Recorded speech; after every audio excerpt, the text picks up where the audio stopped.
Hello friends. तो friends आज हम करेंगे मैथमेटिकल एप्टीट्यूड का परसेंटेज पार्ट 6। तो फ्रेंड्स जिनको परसेंटेज मुश्किल लगती है तो कोई बात नहीं है, ये परसेंटेज बिल्कुल आसान लगेगी। आप इसको एक बार सम को करके देखिए। ये पार्ट 6 है, इसके 2-3 पार्ट और आएंगे तो परसेंटेज ख़त्म हो जाएगी। ये बिल्कुल नया टॉपिक है, ये आपके DI डाटा इंटरप्रिटेशन में भी काम आएगा। तो फ्रेंड्स एक बात और कि जिनको वीडियो साफ़ नहीं दिखाई देती तो जब वो वीडियो चलाते हैं यूट्यूब के ऊपर तो साइड में जो 3 डॉट बने होते हैं वहाँ पर वो जाइए, वहाँ पर जाके वो वीडियो रेजोल्यूशन को इंक्रीज़ कीजिए। जब आप 3 डॉट पर जाओगे तो वहाँ पे आपको 144p लिखा होगा, वहाँ पे आपको वो सिलेक्ट नहीं करना है, आपको 720p सिलेक्ट करना है, 720p, जिससे आपकी वीडियो साफ़ हो जाएगी। अगर आप हमारे चैनल पर नए हैं तो आप हमारे चैनल को सब्सक्राइब कीजिए, साथ में बेल आइकन दबाइए ताकि आने वाली हर वीडियो की नोटिफिकेशन आपको मिल सके। आप हमारा टेलीग्राम चैनल भी ज्वाइन कर सकते हो। आपको टेलीग्राम चैनल ज्वाइन करना है, वहाँ पे स्टडी बार टाइप करना है, वहाँ पे आकर ज्वाइन कीजिए। वहाँ पे हम डेली की डेली जितनी वीडियो डालते हैं, वहाँ पे हम जो भी हम डेली वीडियो डालेंगे आपको वहाँ पे टेलीग्राम पे के ऊपर हम डायरेक्ट लिंक दे देंगे। जल्दी से आप टेलीग्राम ऐप को डाउनलोड कर लीजिए। तो आप मुझे फॉलो कर सकते हैं इंस्टाग्राम के ऊपर, मेरी आईडी है अमन वोरा, टाइप कीजिए, मेरी फ़ोटो बनी होगी। आप मुझे फेसबुक के ऊपर भी फॉलो कर सकते हैं, ठीक है फ्रेंड्स, तो मेरी आईडी है, आप फॉलो कर सकते हैं। तो फ्रेंड्स जिनको स्टडी मटेरियल लेना है वो ले सकता है, ये हिंदी मीडियम इंग्लिश में दोनों में मिल रहा है। इसकी कीमत है 1200 रुपये। तो आप हमें कॉन्टैक्ट कर सकते हैं। आपको कॉन्टैक्ट कर दे, आपको इस नंबर के ऊपर अपना नाम और पता सेंड करना है, आपको पेमेंट की डिटेल बाकी सारी दे दी जाएगी। तो फ्रेंड्स ये बिल्कुल अपडेटेड मटेरियल मिलेगा आपको, इसकी चिंता मत कीजिए। तो फ्रेंड्स अगर वीडियो के ऊपर कोई भी ऐड आता है तो इसको पूरा देखिए। तो चलिए शुरू करते हैं आज का वीडियो। कमलदीप फ्रॉम स्टडी बार में आपका स्वागत है। फ्रेंड्स आज हम डिस्कस करने जा रहे हैं परसेंटेज के ऊपर, मेरा पार्ट 6। तो फ्रेंड्स जिन लोगों ने मेरे प्रीवियस पार्ट्स नहीं देखे कृपया पहले वो देख लें ताकि आपके जो कंसेप्ट है इजीली क्लियर हो जाएंगे। तो शुरू करते हैं friends without wasting any second of you. आज हम डिस्कस करेंगे what percent of A is B. Last time हमने डिस्कस करा था एक वीडियो में A is what percent of B. यहाँ पर डिस्कस करेंगे हम what percent of A is B. तो फ्रेंड्स इसमें क्या होता है, what percent of A is B का मतलब होता है b divide by A multiply 100। ठीक है जी। जैसे यहाँ पर है व्हाट परसेंट ऑफ 7 इज 84, तो क्या करेंगे 84 डिवाइड बाई 7 मल्टीप्लाई 100। ठीक है जी, ये 7 पे कट जाएगा।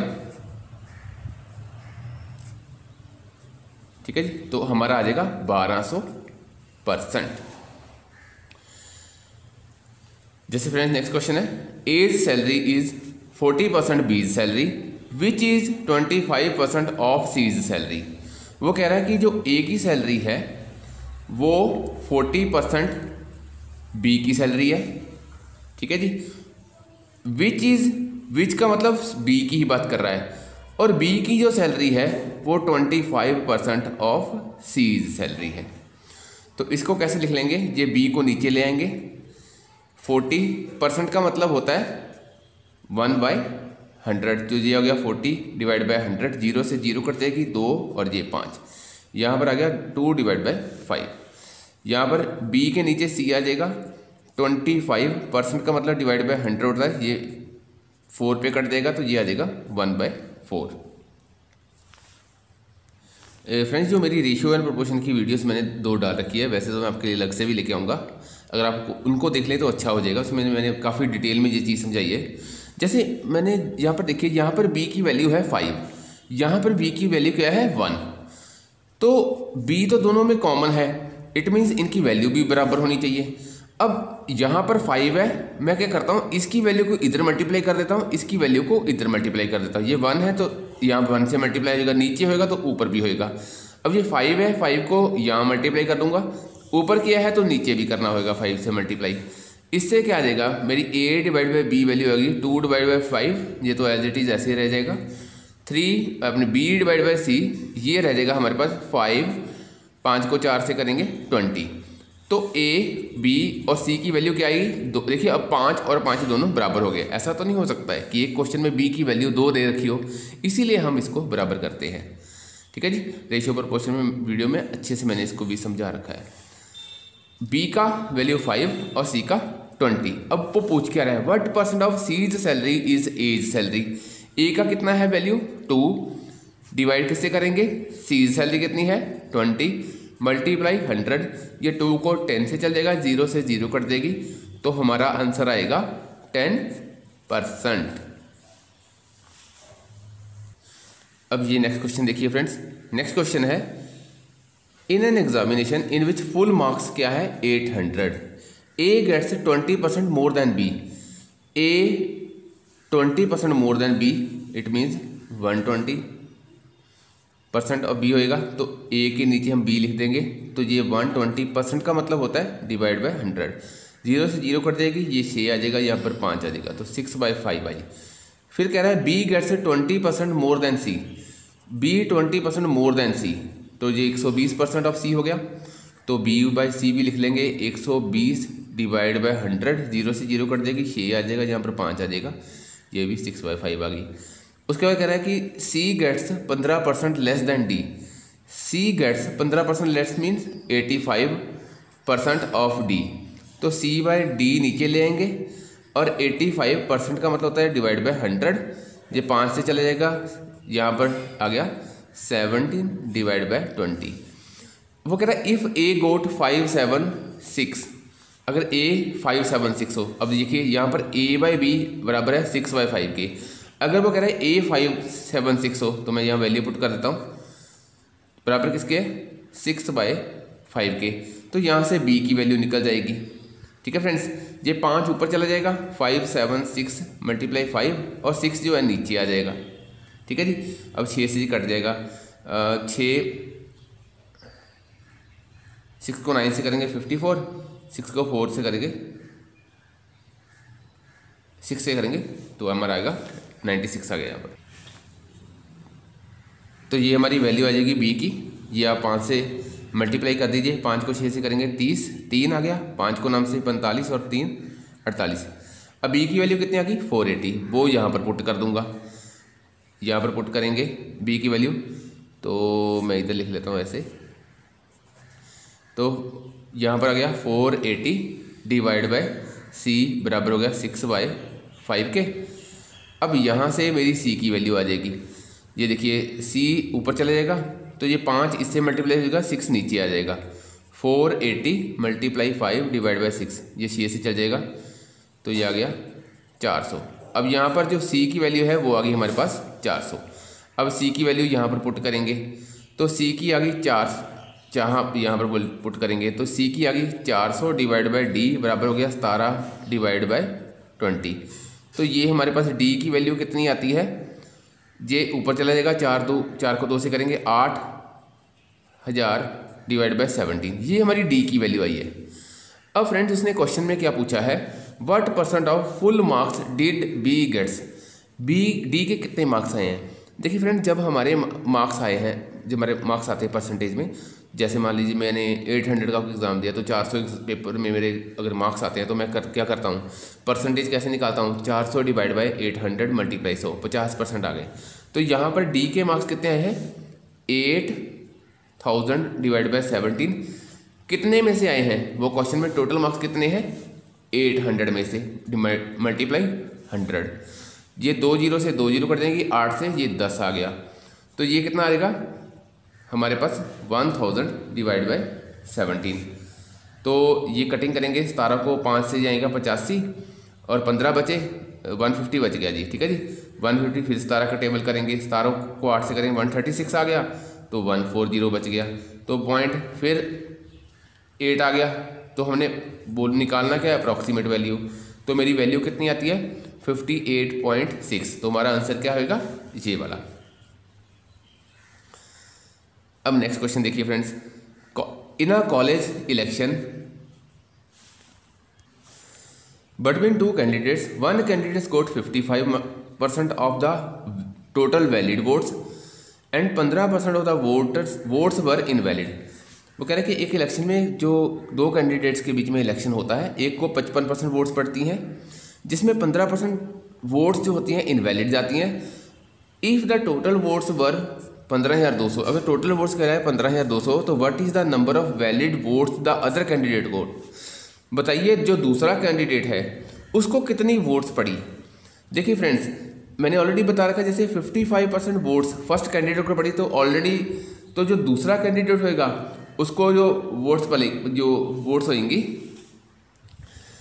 वो 45% होंगी। अब ऐसे क्वेश्चन को हम कैसे सॉल्व करेंगे? जैसे सपोज मैंने मान लिया कि जो दूसरे को 45% पड़ी होगी ना जी, तो मैं कैसे करूँगा इस क्वेश्चन को सॉल्व? मैं मान लेता हूँ कि टोटल वोट्स 100x थी, ठीक है जी। अब एक कैंडिडेट को कितनी वोट्स पड़ती हैं? 55% ऑफ द वैलिड वोट्स। अब देखिए 15% वो कह रहा है कि वोट्स इनवैलिड थी, तो मैं 15x इसमें से माइनस कर देता हूँ कि 15 जो x है वो हमारी इनवैलिड वोट्स थी। 100x में से 15x माइनस करेंगे तो हमारा आ जाएगा 85x। ये हमारी वैलिड वोट्स आ गई।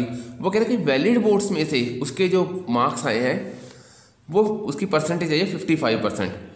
अब देखिए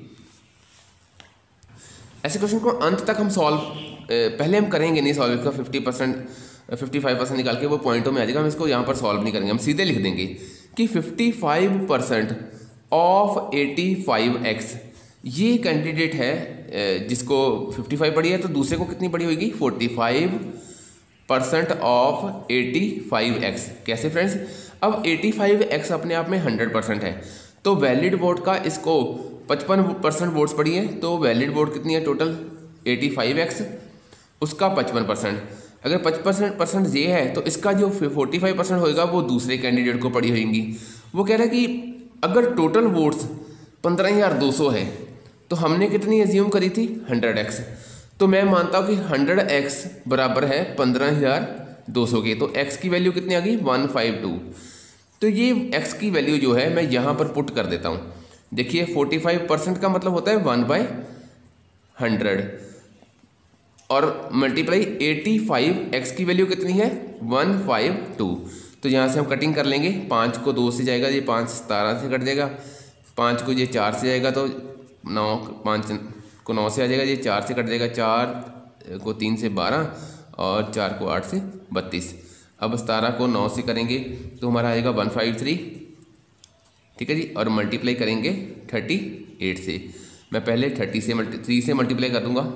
जैसे 3 से 3 को 3 से 9, 3 5 15, 1 3 1 3 4, तो ये 4 साथ में 0 लगा दूंगा। मैंने क्या करा? 153 को मल्टीप्लाई 30 प्लस 8 से कर रहा हूँ। 38 से करने के बजाय मैं सपरेट करता हूँ हमेशा वैल्यूज़ को। तो उसके बाद 8 से मल्टीप्लाई कर दूंगा। 8 दिया 24, 2 8 5 40, 2 42, 4 8 8 तो 4, ये हो गया हमारे 12। अब इनको मैं सम कर लूँगा, तो सम करने पे मेरी वैल्यू आएगी 5814, ठीक है फ्रेंड्स। तो ये 5814 हमारी क्या आ गई? जो अदर कैंडिडेट्स को वोट डली है। हमने क्या करा? 100x टोटल जो एज्यूम कर ली कि जो टोटल कैंडिडेट्स हैं वो 100x है। 15% जो थी हमारी वैलिड थी, उसमें से टोटल वैलिड वोट्स कितनी बची? ये हमारी वैलिड वोट्स थी 85x। 85x का वो कह रहा है कि वैलिड वोट का 55% वोट्स एक कैंडिडेट को पड़ता है। एक कैंडिडेट को मतलब 85x का 55%, तो ये हो गया। तो बचा कितना? 45% ऑफ 85x ये दूसरे कैंडिडेट को डाला। तो हमने उसने टोटल वोट्स दे रखी है 15,200, हमने एज्यूम करा था 100x, तो यहाँ से हमने 100x बराबर कर दिया 15,200 के, जहाँ पर x की वैल्यू आ गई। तो वो x की वैल्यू हमने यहाँ पर पुट कर दी, जिससे हमारा अदर कैंडिडेट का वोट्स पता चल पाया। Next question friends, in an election involving 2 candidates है, 68 वोट्स वर डिक्लेयर्ड इनवैलिड। वो कह रहा है कि उसमें 68 जो वोट्स थी वो इनवैलिड डिक्लेयर हो गई। द विनिंग कैंडिडेट को वोट्स कितनी पड़ी? 52%, और वो 98 वोट से जीत गया। तो फ्रेंड्स देखिए, एक कैंडिडेट को अगर डलती है 52%, ठीक है जी, दूसरे कैंडिडेट को कितनी डलेंगी? 48%, ठीक है जी। अब ये जो डिफरेंस है, डिफरेंस कितने का? 4% का। ये मार्जिन था जिससे वो एक कैंडिडेट जीता। तो ये 4% किसके बराबर उसने बताया है?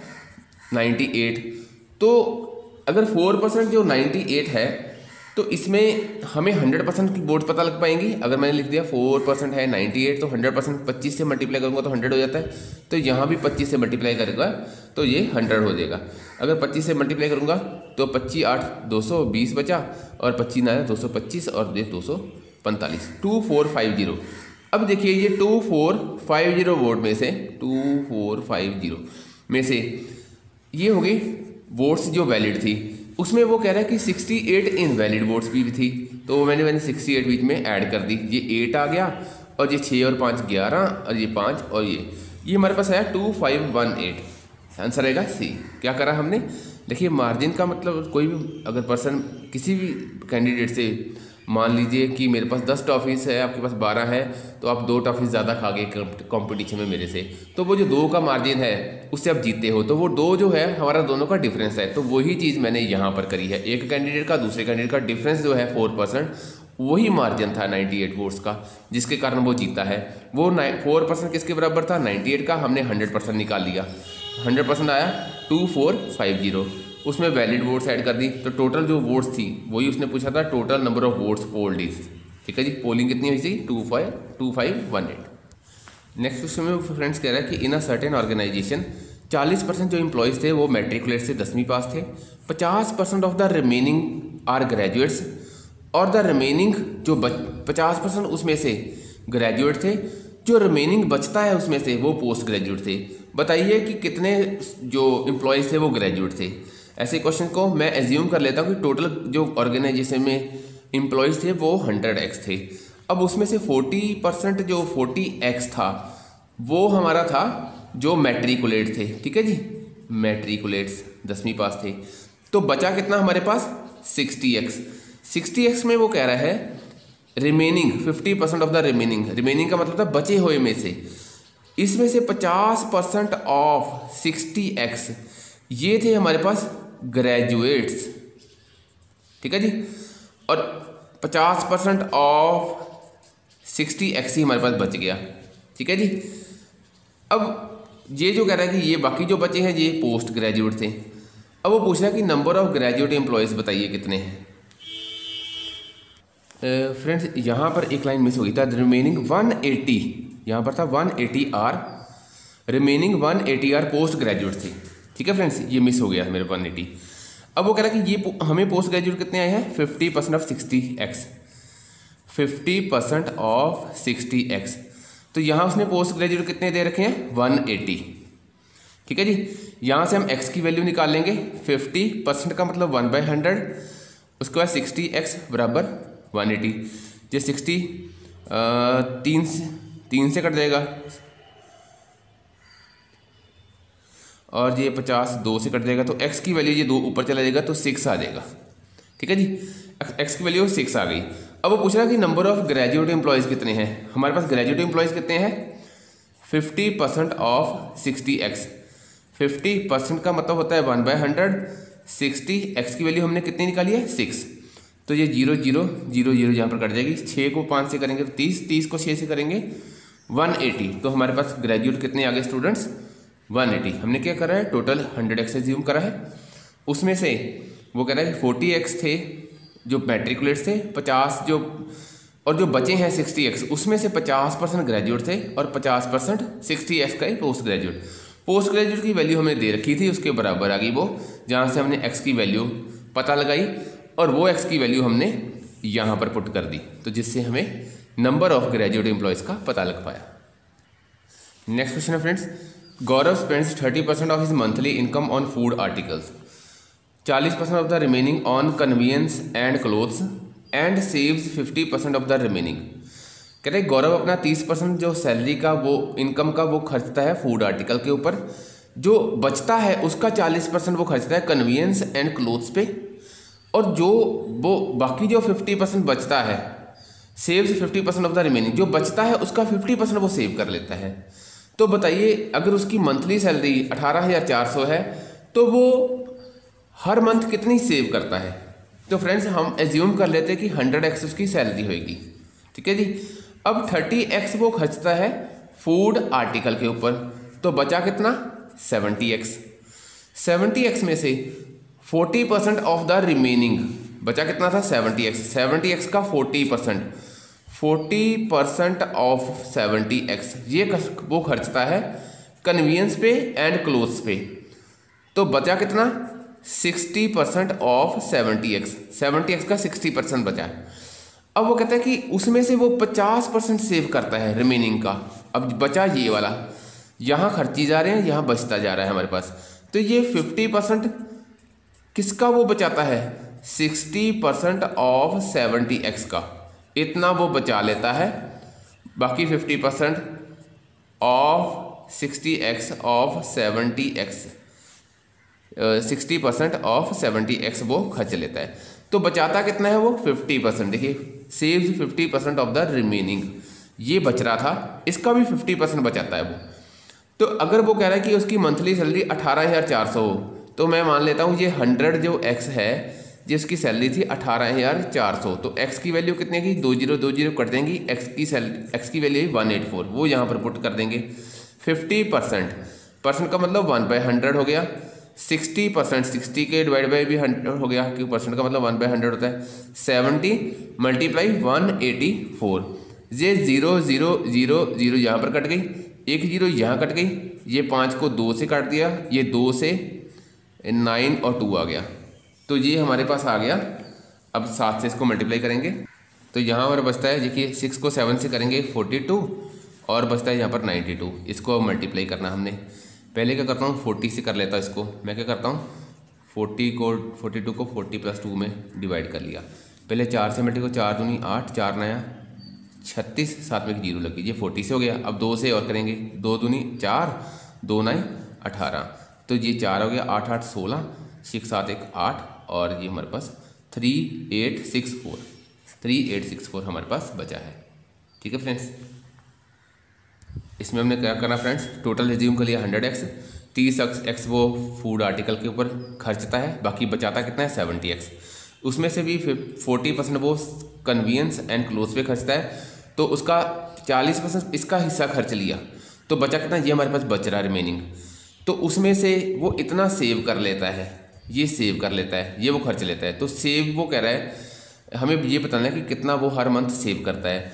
अब 100x एज्यूम करा था, लेकिन हमें तो सैलरी दे रखी है, हमने उसको बोल दिया 18400 के बराबर है 100x, तो यहाँ से हमारी x की वैल्यू आ गई। x की वैल्यू हमने यहाँ पर पुट कर दी, जिससे हमारा आंसर आया। नेक्स्ट क्वेश्चन है फ्रेंड्स, एक पर्सन है वो 35% अपनी इनकम का खर्चता है फूड के ऊपर और 25% खर्चता है फूड चिल्ड्रन एजुकेशन के ऊपर, एंड 80% ऑफ द रिमेनिंग जो बचता है उसका 80% हाउस रेंट पे चले जाता है। बताइए उसकी सैलरी का, इनकम का कितना उसके पास बचता है। तो हमने एज्यूम कर लिया 100x उसकी सैलरी थी, ठीक है जी। अब उसने इसमें करेगा कि 35x तो यहाँ कर दिया, उसने खर्च दिया फूड के ऊपर, ठीक है जी। बचा कितना, बचा उसके पास हमारे इसका 35 माइनस कर दिया आपने, नहीं यहाँ पर देखिए वो कह रहा है कि 35% इन फूड का खर्चता है, 25% खर्चता है वो, 25x खर्चता है वो चिल्ड्रन एजुकेशन पे ऊपर, ठीक है जी। यहाँ रिमेनिंग का नहीं बोला, सीधे सीधे बोला है। तो उसके बाद 100 में से ये दोनों माइनस कर देंगे, 25 और 35 60 हो गया, तो हमारे पास 40x बचा। 40x में वो कह रहा है कि 80% ऑफ 40x ये वो हाउस रेंट पे खर्च देता है, तो बचता कितना है 20% सिर्फ 40x का, इतना ही वो बचा पाता है। ठीक है फ्रेंड्स, कि वो पूछ रहा है बताइए कितना परसेंट वो अपनी इनकम का उसके पास रहता है। देखिए इतना बचाता है, कितना 20% ऑफ 80x, कितने में से 100x में से, मल्टीप्लाई 100 कर देंगे तो ये x कट गया, ये 0 0 0 0 और यहाँ पर क्या आ गया हमारे पास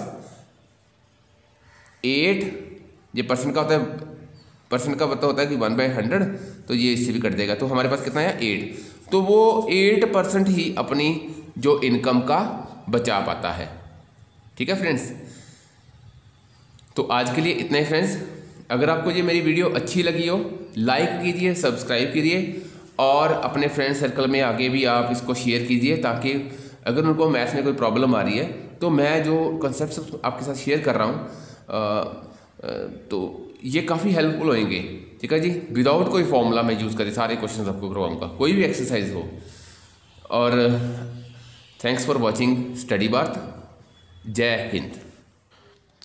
आई होप आपको आज का वीडियो पसंद आया होगा, तो सभी को गुड लक फ्रेंड्स। आप वीडियो को ज़रूर देखिए, अगर आपको मुश्किल लगता है तब भी देखिए, आपकी इस बात की गारंटी है अगर आप इसको कर लोगे अच्छे से आपका पेपर 1 अच्छे से हो जाएगा। कोई भी चैनल फ्री में नहीं करा रहा है, हम करा रहे हैं, आप प्लीज़ इसको अच्छे से कीजिए। अगर आप टाइम निकाल रहे हो तो हमारी कोशिश है कि हम आपको क्वालिटी कोचिंग दें, तो वीडियो को लाइक और शेयर करना मत भूलिए। तो चलिए मिलते हैं अगली वीडियो में, तब तक के लिए धन्यवाद, thank you and good luck.